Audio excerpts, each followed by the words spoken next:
Magaling! Ngayon, inaanyayahan ko ang lahat na tumayo para sa ating panalangin na pinangungunahan ni Jamaica Asiñero.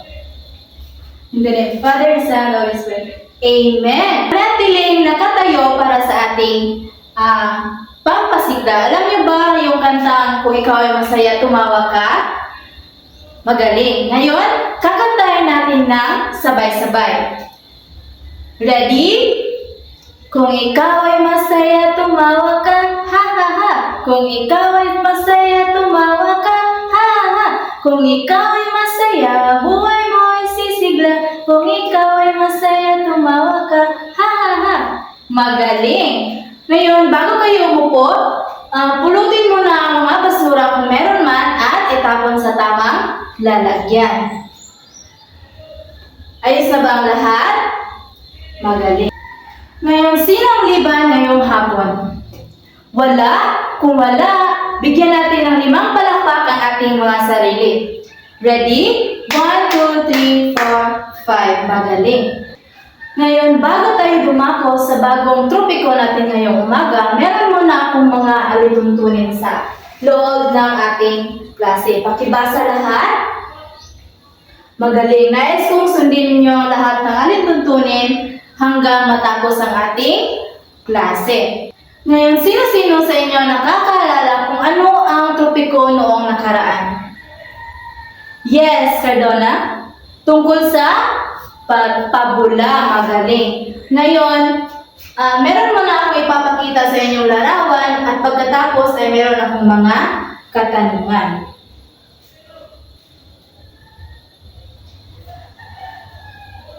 Sa unang larawan, ano-ano ang inyong nakikita? Yes, kadyente. Ang bata ay tinutulungan ang matanda. Ngayon, sa kalawang larawan, ano-ano ang inyong nakikita? Lastimoso. Umamin siya sa kanyang kasalanan dahil siya ay nakasira o nakabasag ng vase. Sa pangatlong larawan, ano naman ang inyong nakikita? Balde. Ang bata ay nagbibigay ng pagkain sa kapwa niya. Mahusay, magaling. Ngayon, meron muna akong babasahing simpleng parabola. Ang pamagat nito ay ang mabuting Samaritano. Makinig ang lahat. Okay, si Jesus ay madalas magturo gamit ang talinghaga. Mga simpleng kwento na may malalim na aral tungkol sa kaharian ng Diyos at tamang pamumuhay. Ngayon, sa aking binasa, sino ang mga tauhan sa kwento? Yes, Romano. Si Jesus at ang guro. Magaling. Ngayon, ano-ano ang mahalagang pangyayari? Mahusay. Ngayon, at ang panghuli, ano ang aral na natutunan? Yes, Tabar? Magaling. Ngayon, bago tayo dadako sa ating panibagong tropiko ngayong araw, ngayon, may idea na ba kayo kung ano ang tropiko natin ngayong araw? Tungkol sa? Yes, Romano? Parabola. Magaling dahil alam mo kung ano ang tropiko natin ngayong araw.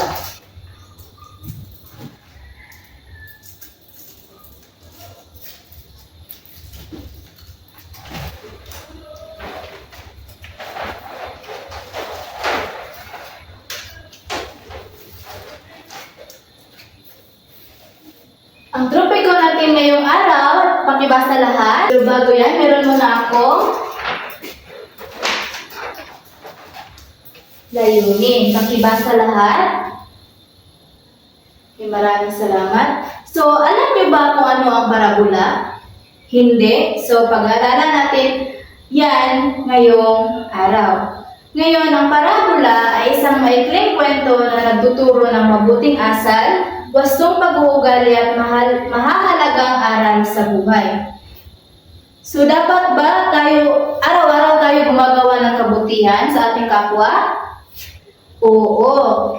Dahil kapag hindi tayo gumawa ng kabutihan, ano ang mangyayari? Magiging masama tayo sa paningin ng iba. Ngayon, merong mga elemento ng parabola. Una, may aral. Pakibasa kalyaw.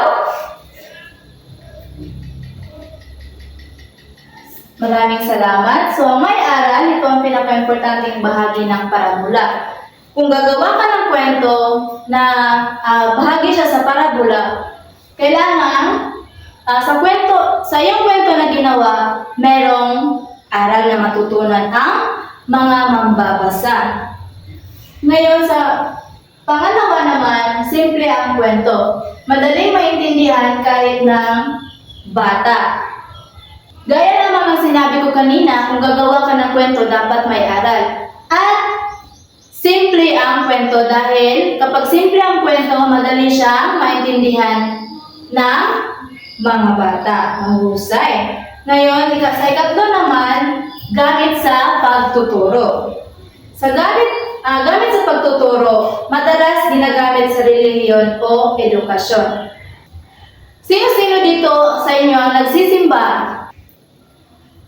Kinsa diri ang naminaw sa wali sa pare? O kamong tanan, usahay ang sulti sa pare, di ba? Usahay ang sulti siya o kanang dapat motuota sa sugo sa ginikanan, dapat dili ta magtubag-tubag, di ba? Sa eskwelahan, unsa man.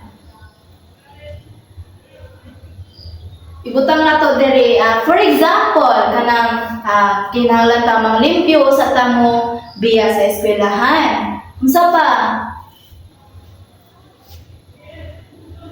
Oh, okay.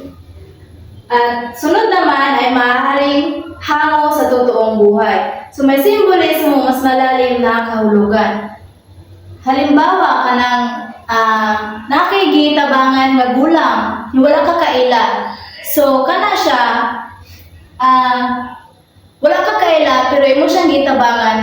Muna siya simbolismo na may mas malalim na kahulugan kay wala ka kaila, so imo siyang gitabangan, so kana siya napog kay aral na makukuha sa imong buhat. Sunod naman ay tauhan. Kung gagawa ka ng kwento, dapat merong mga tauhan. So mga tauhan ay mga taong gumaganap sa kwento, sa iyong kwento na ginawa. Sunod ay ang tagpuan. Tagpuan ay lugar at panahon kung saan naganap ang kwento at ang sunod ay ang pangyayari. Mga kaganapang naganap sa kwento. Kung sa imong kwento magibuhat is na ay kanang away-away, tapos ang ending is nagbati ra sila, so kana siya muna siya usa sa elemento sa pangyayari. So ang huli ay ang aral. So mahalagang mensahe natutunan mula sa kwento. Of course, if mubuhat ka og kanang kwento, dapat gaya ng mga sinabi ko kanina, kung gagawa ka ng kwento, dapat may aral na matutunan sa huli. Naintindihan lamang ba? Meron ba kayong katanungan? Kung wala, dadako tayo sa ating pangkatang gawain. So, papangkatin ko lamang kayo sa dalawang pangkat. Magbilang mula dito. Okay, so ang unang pangkat, tumayo lahat. Dito ang unang pangkat at doon naman ang pangalawang pangkat. Ang gagawin nyo lamang ay Bawat pangkat ay pipili ng bahagi ng parabola sa isa at isasadula dito sa harap ng klase. Gaya lamang ng kung ikaw ay pipili ka ng kwento na may aral or simple ang kwento, isasadula nyo dito sa harap. Nagkakaintindihan lamang ba? Okay. So, bago kayo gagawa o bago kayo magsimula, meron mga tayong mga criteria sa inyong pagsasadula. Nilalaman, 25 puntos, pagganap, 30 puntos, boses at tinig, 25 puntos, at ang kooperasyon, 20 puntos. So, kabuuan, 100 puntos. Nagkakaintindihan?